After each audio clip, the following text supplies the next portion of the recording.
वेद की ये विशेषता है कि वेद में ना तो कहीं अतिशयोक्ति है और ना कहीं असत्य है। जैसा है वैसा ही उसमें वेद में वर्णित है।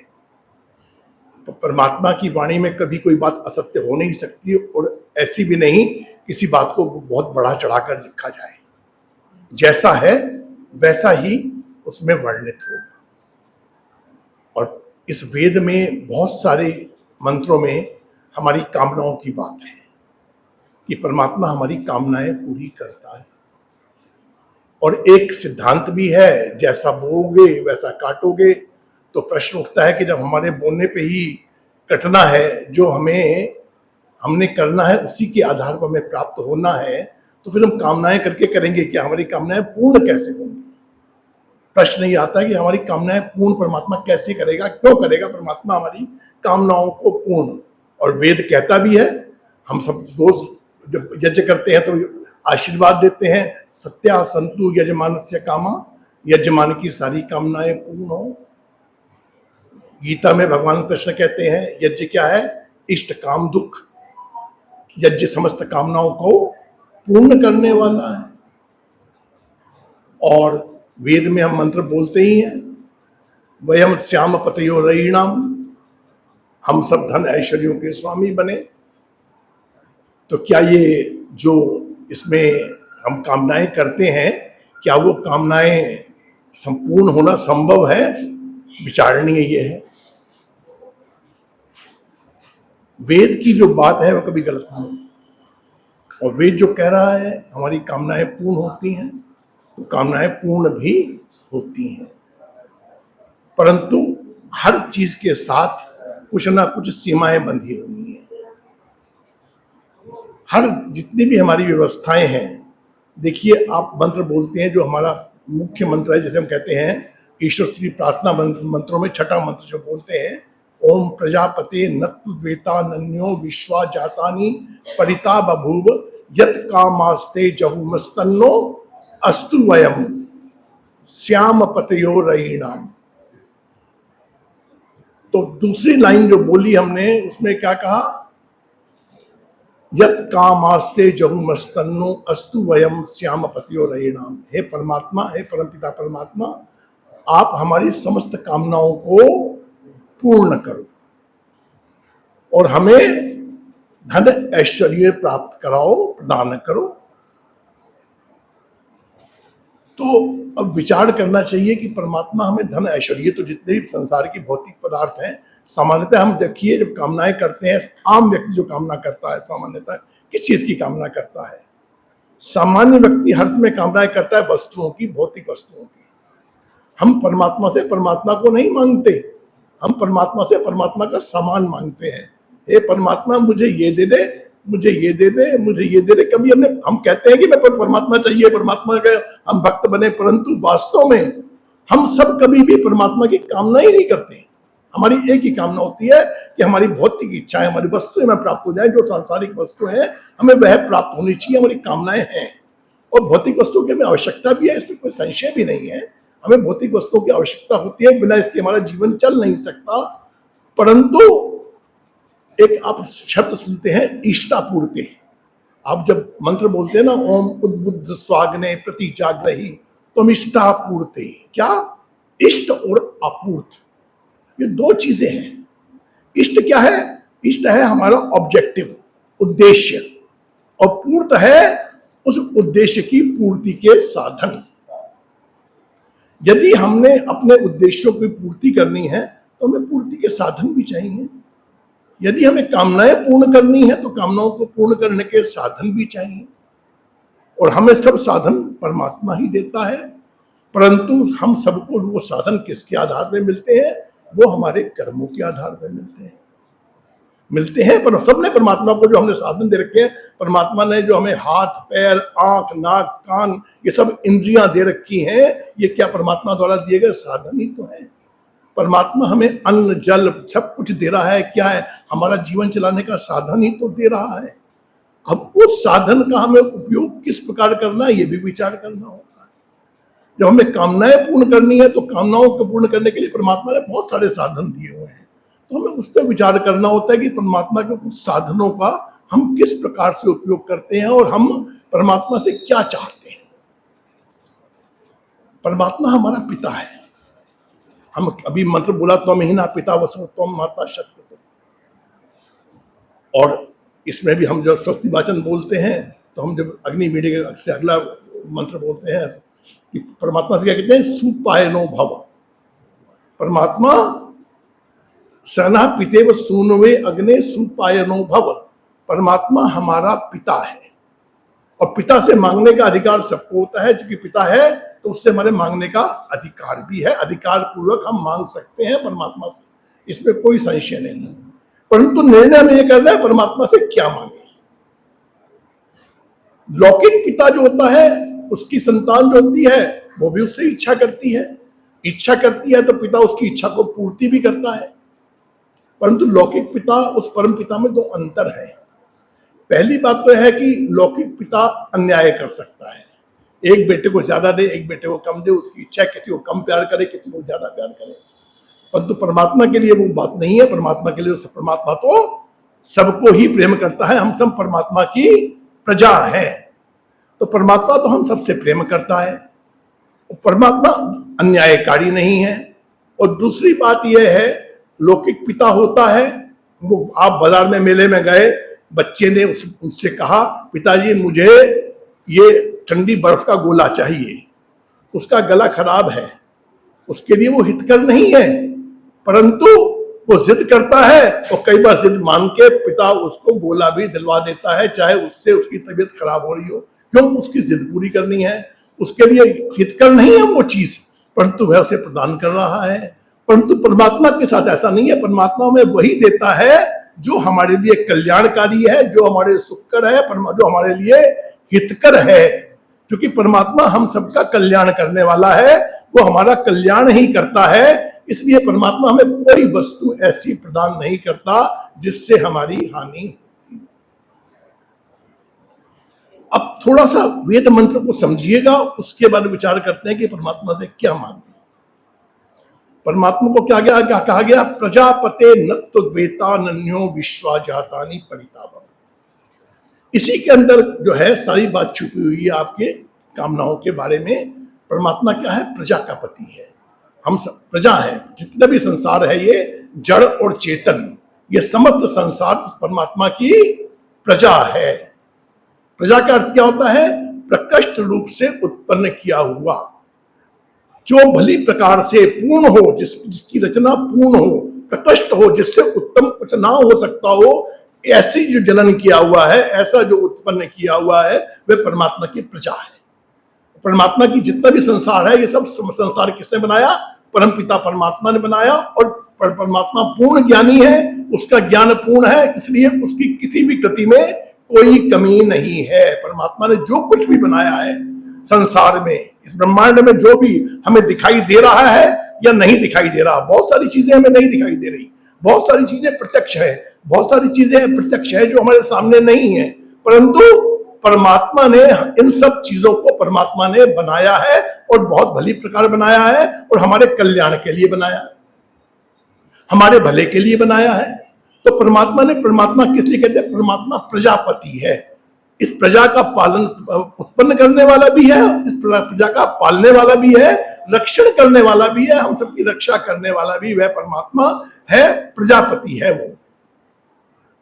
और इस संसार में चाहे कोई चीज दूर है, चाहे कोई चीज पास है, चाहे प्रत्यक्ष है चाहे अप्रत्यक्ष है, परंतु परमात्मा की जितनी भी बनाई हुई वस्तु है, चाहे जड़ है या चेतन है, कोई भी वस्तु ऐसी नहीं है जो उसका शब्द है, कोई भी परमात्मा का तिरस्कार नहीं कर सकता। तिरस्कार करने का मतलब ही नहीं कर सकता का मतलब है कोई भी उसकी आज्ञा का उल्लंघन नहीं कर सकता। जड़ और चेतन दोनों चीजों में थोड़ा फर्क आ गया। जड़ तो चलेगा उसकी व्यवस्था में ही, जितना भी भोग योनि है सब उसकी व्यवस्था में चलेंगी। चेतन में एक मनुष्य है जो कि कर्म करने में स्वतंत्र है, वो उसकी व्यवस्था को भंग भी कर सकता है, लेकिन भंग करेगा तो उसका दंड उसे भोगना पड़ेगा। क्योंकि व्यवस्था तो नियम है, नियम का उल्लंघन करने का हम कर सकते हैं, परंतु नियम का उल्लंघन करने पर हमें निश्चित रूप से उसका दंड प्राप्त होगा। तो कहा गया कोई भी संसार में जड़ है, चेतन है, जो जितनी प्रजा है, जो भी सब परमात्मा द्वारा उत्पन्न किए गए हैं, इस परमात्मा की व्यवस्था में है, तो इसमें से कोई भी वस्तु उस परमात्मा की व्यवस्था का उल्लंघन नहीं कर सकती। परमात्मा की व्यवस्था में है और कोई भी मनुष्य, कोई भी सामान्य व्यक्ति उसकी व्यवस्थाओं से बाहर नहीं जा सकता। आप देखिएगा, सूर्य को देखिएगा, सूर्य उसकी व्यवस्था से बाहर नहीं जा सकता। जितने ग्रह नक्षत्र है, कोई उसकी व्यवस्था से बाहर नहीं जा सकता। उसके नियम उसकी व्यवस्था में ही चलेंगे। ये पृथ्वी भी उसकी व्यवस्था में घूम रही है। अब जो उत्पन्न हो रहा है इस पृथ्वी से, भूमि से नींबू उत्पन्न हो रहा है, अनार से अनार उत्पन्न हो रहा है, गेहूं से गेहूं उत्पन्न हो रहा है, तो क्या है? ये उस परमात्मा की व्यवस्था है। और उस परमात्मा की व्यवस्था को भंग करने की किसी में कोई सामर्थ्य नहीं है। तो इसलिए उस परमात्मा की व्यवस्था को तो कोई भंग कर ही नहीं सकते। परमात्मा व्यवस्थापक है। कोई प्रजापति नत्व वेता नन्यो विश्वा जातानि परितापक। ये पहली शर्त आ गई कि अब इसमें परमात्मा की एक व्यवस्था ये भी है कि परमात्मा ने हम सबको जो जन्म दिए हैं उसमें क्या किया हमने? परमात्मा की व्यवस्था, जैसे योग दर्शन का सूत्र कहता है, सती मूले तद विपाके जातिर आयुर्भोगा। हम सबके जाति, हमने कहाँ जन्म लेना है, हमारी कितनी आयु होनी है, कितना भोग है, वह सब कैसे निर्धारित किया जाता है? हमारे कर्मों के आधार पर निर्धारित किया जाता है। पूर्व जन्म हमारा कर्माशय पूर्व का बना हुआ है, जन्म जन्मांतर का कर्माशय बना हुआ है। उस कर्माशय के आधार पर यह निर्धारित होता है कि हमें कहाँ जन्म मिलना है, कितनी हमारी आयु होनी है और कितना हमारा भोग होना है। इसकी अब थोड़ी सी एक अलग व्यवस्था परमात्मा ने की हुई है। हमारा इस जन्म का पुरुषार्थ भी इसमें सहयोगी बन सकता है। यदि अब मैं वर्तमान में जीवन में चला रहा हूं, यदि जीवन में अच्छा प्राणायाम करता हूं, अच्छा योग साधना करता हूं, तो मैं अपने जीवन को और उन्नत कर सकता हूं, अपने जीवन की क्वालिटी को और बेटर बना सकता हूं, अपने जीवन को बहुत अच्छा बना सकता हूं। मैं शरीर में अगर मैं बीमार हूं, अगर डॉक्टर के पास नहीं जाऊंगा तो बीमार रहूंगा, यदि डॉक्टर के पास जाऊंगा तो मेरा शरीर स्वास्थ्य ठीक होगा। तो ये पुरुषार्थ हैं। ये पुरुषार्थ भी हमारे इस जीवन की क्वालिटी को सुधारने में सहयोगी बनते हैं। तो परमात्मा की व्यवस्था है, उस परमात्मा की व्यवस्था में हम सब चल रहे हैं। और परमात्मा की व्यवस्था है, जैसा बोगे वैसा काटोगे। तो हम ये तो निश्चित बात है, कर्मफल सिद्धांत जो है वो अक्षुण है। उस कर्मफल सिद्धांत में कभी कोई परिवर्तन नहीं हो सकता। परंतु अब क्या मांगते हैं परमात्मा से? सामान्यतः हम परमात्मा से मांगते हैं भौतिक पदार्थ, सामान मांग रहे हैं। सामान तो तब मिलेगा जितना हमने कर्म किया उसके आधार पर मिलना है। भौतिक साधन, भौतिक वस्तुएं तो हमें हमारे कर्मों के आधार पर मिलनी है। अब जब कर्मों के आधार पर मिलनी है तो कहते हैं हम परमात्मा से कामना क्या करें? अब उन भौतिक वस्तुओं को करने के लिए जो पुरुषार्थ है, जो परमात्मा ने साधन दिए हैं, उन साधनों को सुदृढ़ करना वो परमात्मा की व्यवस्था में है। हम परमात्मा से मांगना क्या है? अपने आप को उन भौतिक पदार्थों को प्राप्त करने के लिए जो हमारे पास साधन है, पुरुषार्थ करने की जो हमारी शक्ति है, उस शक्ति को प्राप्त करना, ये वो हम परमात्मा से मांग सकते हैं। परमात्मा से हमें मांगनी क्या चीजें हैं? वो चीजें जिनके अगर हमें भौतिक साधन भी प्राप्त करने हैं, सुख भी प्राप्त करना है, तो पहले परमात्मा से हम साधन प्राप्त कर लेना।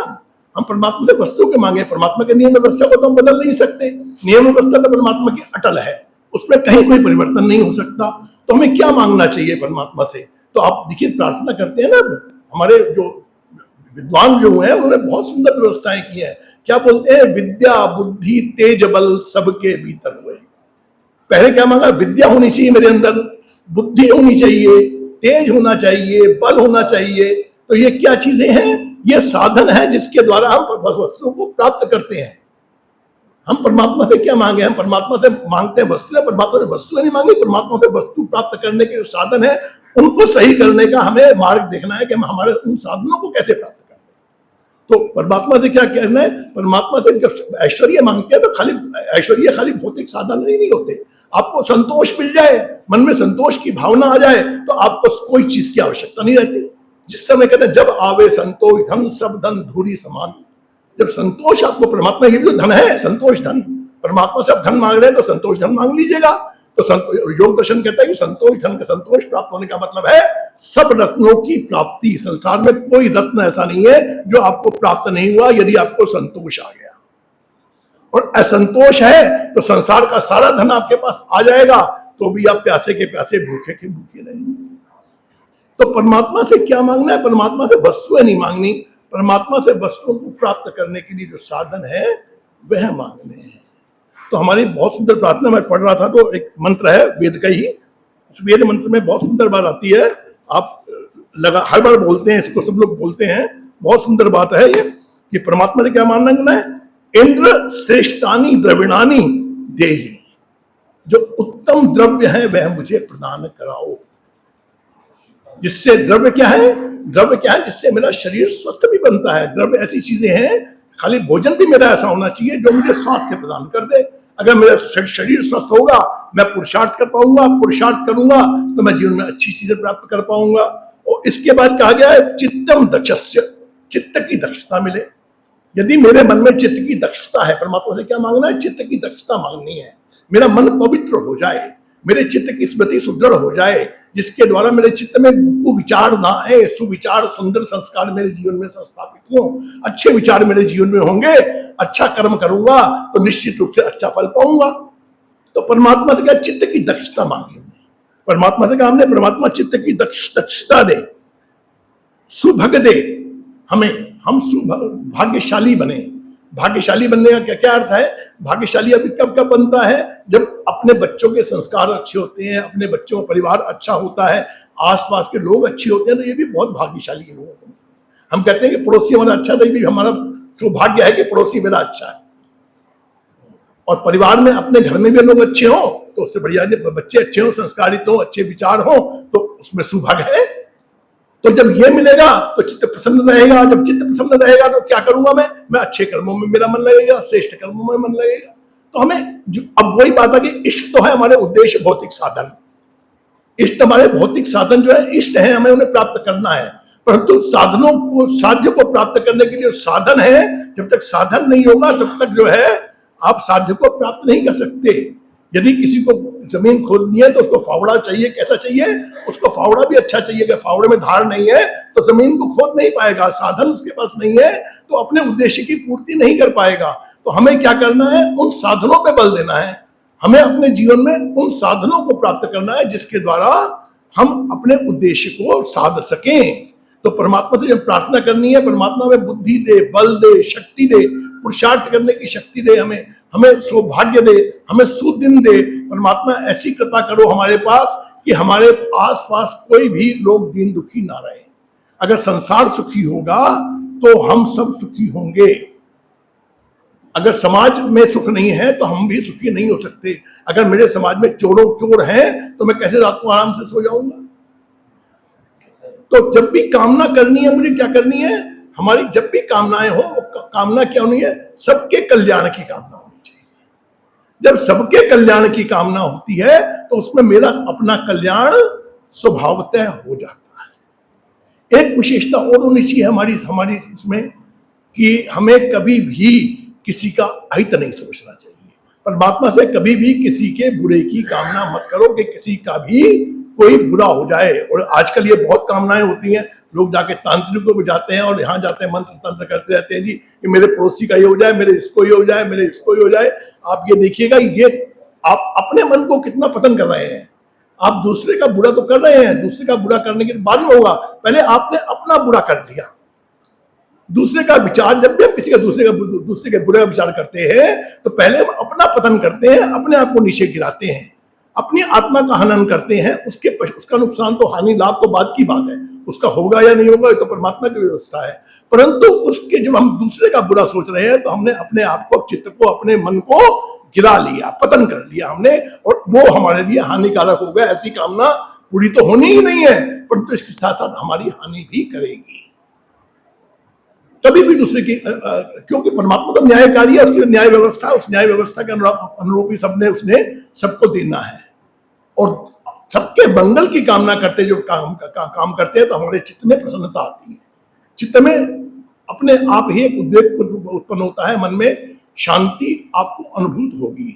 आप कभी भी दूसरे को कभी सुख देंगे, आप स्वाभाविक रूप से देखिएगा, कभी भी आप किसी को दूसरे को सुख देंगे कुछ भी, तो आपके मन को अंदर से आपको आह्लाद प्राप्त होगा। और ये आह्लाद प्राप्त होता है, ये भी तो परमात्मा की कृपा है। और इस आह्लाद को प्राप्त करना कोई सरल नहीं होता, परंतु परमात्मा ने व्यवस्था ऐसी कर रखी है कि परमात्मा ने कि आप जितना जितना लोगों का सुख बढ़ाते जाओगे, आपका सुख स्वतः बढ़ता जाएगा। आप लोगों को सुखी कीजिए, परमात्मा की व्यवस्था है। परमात्मा क्या कर रहा है? परमात्मा सारे ब्रह्मांड का कल्याण कर रहा है, हर प्राणी का परमात्मा कल्याण करता है। और उस परमात्मा के कल्याण का जो कार्य है, उसमें यदि आप सहायक बनते हो तो परमात्मा आपकी इच्छा को स्वाभाविक रूप से पूर्ति करेगा, क्योंकि परमात्मा की व्यवस्था में आप उसके सहभागी हो, उसके सहयोगी हो। और जब परमात्मा के अनुरूप आप चलते हो, परमात्मा का सहयोग करते हो, तो परमात्मा स्वतः आपका सहयोग करता है। ये निश्चित बात है, परमात्मा आपकी कामनाएं निश्चित रूप से पूर्ण करेगा। आपको बल भी मिलेगा, आपको शक्ति भी मिलेगी, आपका आंतरिक शक्ति मिलेगी, क्योंकि हमारी जो मन बुद्धि तक नहीं होगी सही। अब हम रोज प्रार्थना करते हैं, तन्मय मना शिव संकल्प मस्तु, हे परमात्मा मेरा मन कैसा हो? शिव संकल्प वाला हो। आप वेद मंत्र गायत्री मंत्र बोलते हो, धियो यो न प्रचोदयात्, हे परमात्मा हमें बुद्धि प्रदान करो। या मेधाम देवगणाम तन्मय मना, तो ये हम बोलते हैं तो क्या कहते हैं? हे परमात्मा हमें वो बुद्धि दो जो देवगणों को बुद्धि आपने दे रखी है। तो ये सब प्रार्थनाएं जो हैं, ऐसी प्रार्थनाएं होनी चाहिए जो वैदिक प्रार्थनाएं हैं, वैदिक कामनाएं हैं, जिसके द्वारा हम बल बुद्धि शक्ति प्राप्त करें। और जब हम ये बल बुद्धि शक्ति प्राप्त कर लेंगे, लोक कल्याण की भावना से कार्य करेंगे, तो आप ये निश्चित मानिए कि आपका भी कल्याण होगा और समाज का भी कल्याण होगा। इसलिए हम जो समय बहुत आज सीमित है, इसलिए लंबी बात हो नहीं पा रही, तो इतनी बात है कि आप सब लोग मन को संकल्प ऐसे विचार बनाइएगा जिससे परमात्मा से हम वस्तुओं की बजाय वस्तु प्राप्त करने के जो साधन हैं, जो हमें परमात्मा ने आंतरिक बल और शक्ति दी है, उनको बढ़ाने के लिए जो हम कार्य कर सकते हैं, हम उन कार्यों को करें जिससे हमारी बल और शक्ति बढ़े, हमारी मेधा बुद्धि हो, हमारी तीव्र बुद्धि हो, और इसके द्वारा हमारा मन जो है ना, परोपकार की भावना से परिपूर्ण हो। जिस समय हमारे मन में ये सद्गुण आ जाएंगे, जीवन में सद्गुणों का विकास करना कामनाओं की पूर्ति करने का सर्वश्रेष्ठ साधन है। जितने जितने हमारे सद्गुण बढ़ते जाएंगे, हमारे अंदर अच्छे गुण आते जाएंगे, उतनी उतनी कामनाएं हमारी स्वतः पूर्ति होती चली जाएंगी। ये निश्चित बात है। इसलिए इन बातों में विचार करके हम अपने अंदर आंतरिक शक्ति को, आंतरिक बल को, आत्मबल को बढ़ाने के लिए परमात्मा से प्रार्थना करें कि हमारा आत्मबल बढ़े, हमारा बुद्धि बल बढ़े, हमारा शारीरिक बल बढ़े। उसके लिए हम व्यवस्था करें, उसके लिए हम साधनों को, जो परमात्मा ने साधन दिए, उन साधनों का उपयोग करके जीवन को पवित्र बनाएं। तो थोड़ी सी चर्चा इस समय में हुई। ओम शांति शांति शांति।